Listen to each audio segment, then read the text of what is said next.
Yes, Lok Sabha चुनाव से ठीक पहले 2 रिक्त स्थानों पर नए चुनाव आयुक्तों की नियुक्ति स्वागत योग्य कदम है। पिछले करीब 1 सप्ताह से चुनाव आयोग में केवल मुख्य चुनाव आयुक्त राजीव कुमार ही रह गए थे। अंततः ये नियुक्तियां अनिवार्य हो गई थीं।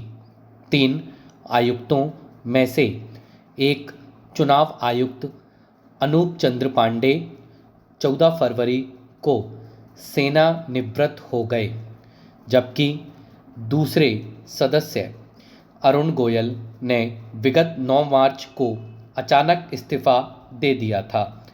ऐसे में प्रधानमंत्री नरेंद्र मोदी की अध्यक्षता वाली चयन समिति ने सेवानिवृत्त नौकरशाह सुखवीर सिंह संधू और ज्ञानेश कुमार को नए चुनाव आयुक्त के रूप में चुना है।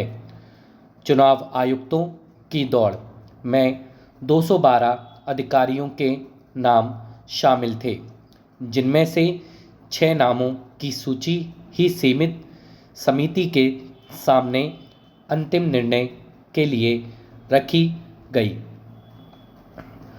चयन समिति में शामिल विपक्ष के नेता अधीर रंजन चौधरी को बैठक से कुछ देर पहले ही 6 नामों की सूची सौंपी गई, जिस पर उन्होंने अपनी आपत्ति या अलग मत का इजहार किया है, जिसे पूरी तरह से शायद ही कोई खारिज कर सकता है। Stop para.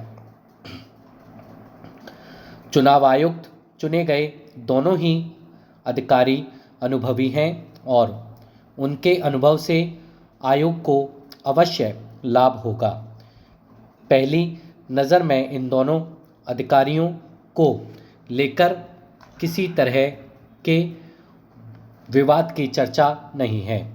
अंततः इन नियुक्तियों की सराहना की जा सकती है।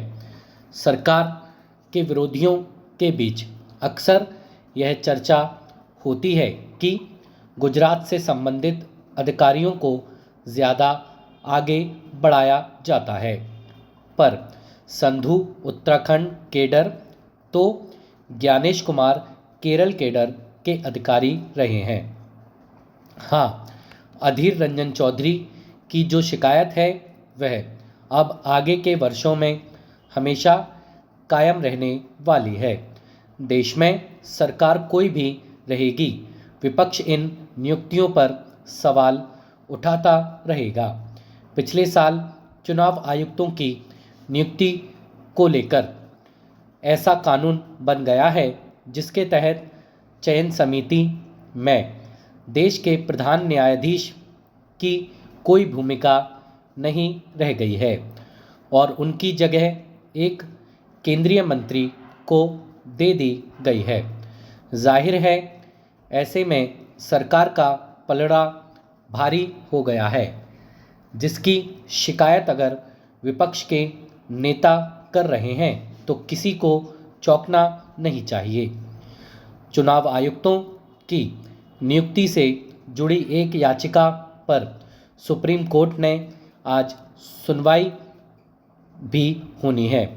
खैर, अब नए जब आयुक्त अपना कार्यभार संभाल लेंगे तो 18वीं लोकसभा के लिए चुनाव की तिथियों का इंतज़ार भी खत्म होगा। निसंदेह चुनाव आयुक्तों पर बड़ी जिम्मेदारी होती है। एक चुनाव आयुक्त TN सेशन भी थे, जिन्होंने अपने निर्णयों से विपक्ष के साथ साथ सत्ता पक्ष को भी सुधार करने के लिए मजबूर कर दिया था। सेशन ने 100 से ज़्यादा चुनावी खामियां दूर की थीं और खामियों की वजह से उन्होंने चुनाव रोकने की प्रक्रिया शुरू की थी।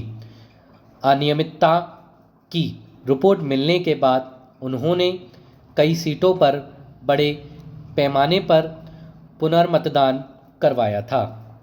बहरहाल तत्कालीन कांग्रेस सरकार ने ही 3 सदस्यीय आयोग संबंधी 1989 में बने कानून को मुस्तैदी से लागू किया। जाहिर है 3 सदस्यीय आयोग को राजनीतिक दलों के बीच इसी आधार पर तरजीह मिली थी कि कोई एक चुनाव आयुक्त मनमानी न कर सकेगा। इसमें कोई शक नहीं कि टी.एन. सेशन के बाद भी अपने देश में चुनाव आयोग को काम करते देखा गया और आज भी लोग उससे बहुत उम्मीद रखते हैं। आज देश चुनाव को ठीक दहलीज पर है, तो फिर सबकी निगाहें आयोग और नए चुनाव आयुक्त पर टिक गई हैं। स्टॉप।